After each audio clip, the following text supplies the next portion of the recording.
Joseph Semprevivo, Job Creators Network. Joseph is also the president and CEO of Joseph's Light Cookies, based in Sebastian, Florida. Hey, Joseph, thanks for joining the show today. Oh, thanks so much for having me today. I appreciate it. Well, I'm glad to talk to you about this tax, the biggest tax increase that we've never heard of. I'm not surprised that it's connected to Democrats, but what exactly is going on here? Yeah, so the Democrats thought they could be sly this time and get 200 Democratic co-sponsors for this H.R. 860. And Representative John Larson, he's a Democrat out of Connecticut. What he wants to do is tax the middle class, the 60 million workers that work for the 30 million small businesses out there. He wants to tax them an additional 2.4% for Social Security, which means that it becomes an employer obligation and put extra pressure on those low margin employers like restaurateurs, et cetera. So what is the reasoning behind wanting to do this? Because I always like to try to understand if they're proposing it, they must have a rationale by which they feel this would be a good idea. Well, I think behind most bills, there's some innocence behind it, and the unintended consequences don't pop off the page. But in this situation, the Social Security Administration report, which was released in 2018, said, well, by the year of 2032, 2034, Social Security will not have all the funds to meet their mandates for paying the retirees 100% of their benefits, and it would have to drop down into the 70s. So the only way to do it is obviously, like most business owners, even like yourself, you would look at it and say, well, there's only two things I can do to save a company or Social Security. One is reduce expenses. Two is increase revenue. So from a government standpoint, increased revenue, we all know, means increased taxes. So they came out and said, wait a minute, let's penalize the small business owner, which is 30 million in the United States, and make them be responsible for the tax increase. And when you further extrapolate that, that's like 1.3 million realtors in the United States. Same is true with Uber drivers, Lyft drivers, Airbnb owners, all individuals that do 1099, insurance salespeople, engineers, dentists, etc. Well, they pay 100% of that Social Security tax. There is no employer. The individual is the actual employer. So for $100,000 in income, they pay all $14,800 according to Larson's proposal. So it'll be an extra burden for each individual in those categories and industry. And again, how much of an extra burden would that be percentage-wise? Yeah, it would be 2.4%. So it would be $2,400. So, like, for example, let's look at a business that employs 50 people that pays each individual $50,000. That's $2.5 million in gross payroll. That employer already pays $155,000 a year. They're going to pay an additional $30,000 under Larson's proposal, which will take it to $185,000 a year in payroll tax increase payroll tax increase. So that's the difference of hiring a new employee. That's the difference of expanding the company, spending a little money in marketing. You're doing radio advertising to promote your local pizza shop or hair salon or whatever. That's the difference of that $30,000, and it hurts the economy. It hurts the middle class, the very people we're trying to protect. So, I mean, let's be real here. Democrats there's no tax that they don't like. There's no tax proposal where they're like, that's too much. The only reason they ever say, no, don't do that is not because they don't want to do it, but because they know it would cause Democrats to lose seats in the House or the Senate. It would be detrimental to their livelihood of being in power. But when it comes down to it, any tax to them is a good tax, because if you're making any money, they should be able to tax it in any way that they see fit. And you just figure out how to get loopholes around it or make more money. That's the way they feel about it. But in the big scheme of things, funding Social Security is a problem. The Democrats emptied those accounts out and they've never filled them back up. And so we've got lock boxes full of nothing. And we know that we're going to become insolvent for Social Security in 2025, I think it is. Might have lowered it to 2023. So it's around the corner. It's literally coming, looming, bearing down upon us. So what should we do? Because I'm against raising these taxes. I think it's the most idiotic way of solving the problem.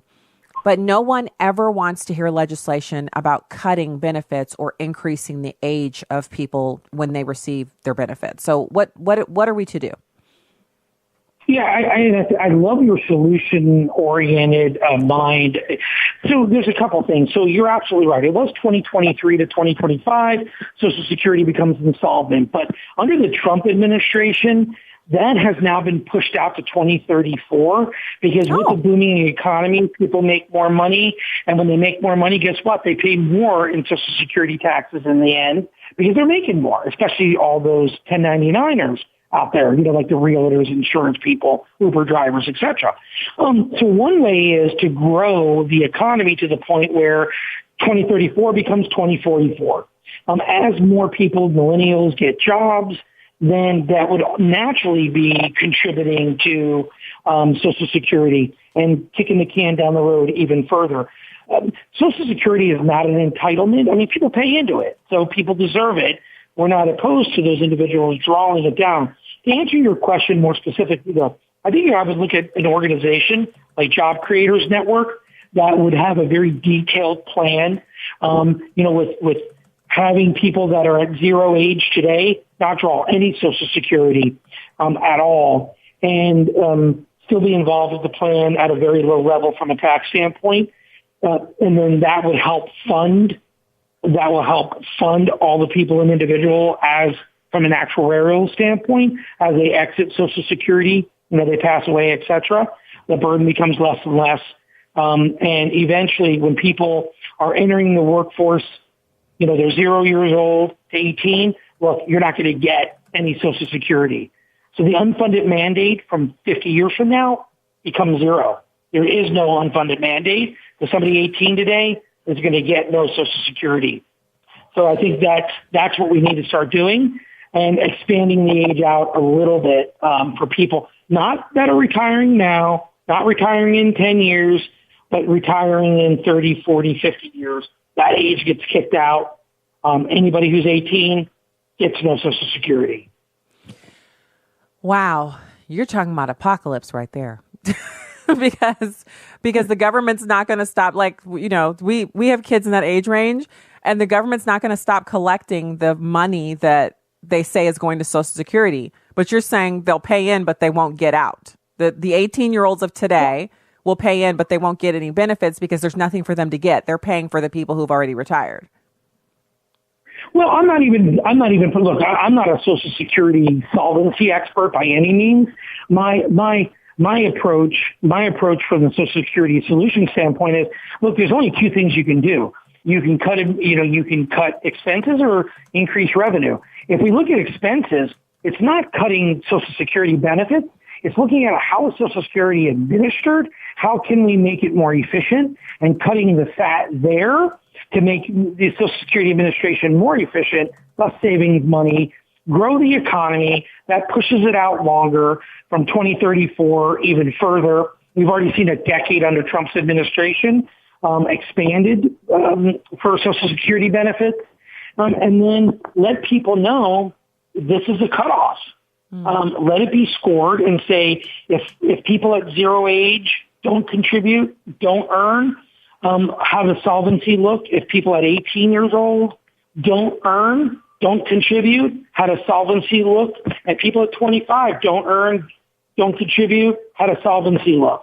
And we need to test that and score that and see how it is. But the big thing that we need to be focused on is bringing jobs back to America, widening the net so more people have jobs that are earning, because we know that there's 7 million jobs right now in the United States unfilled.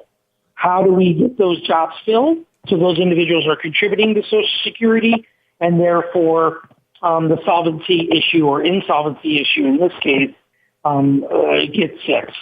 So first things first, Joseph, thank you for sharing that fact here on the show, because I just feel terrible that the president doesn't get any credit for pushing back the insolvency to 20, like basically adding another 10 years on there.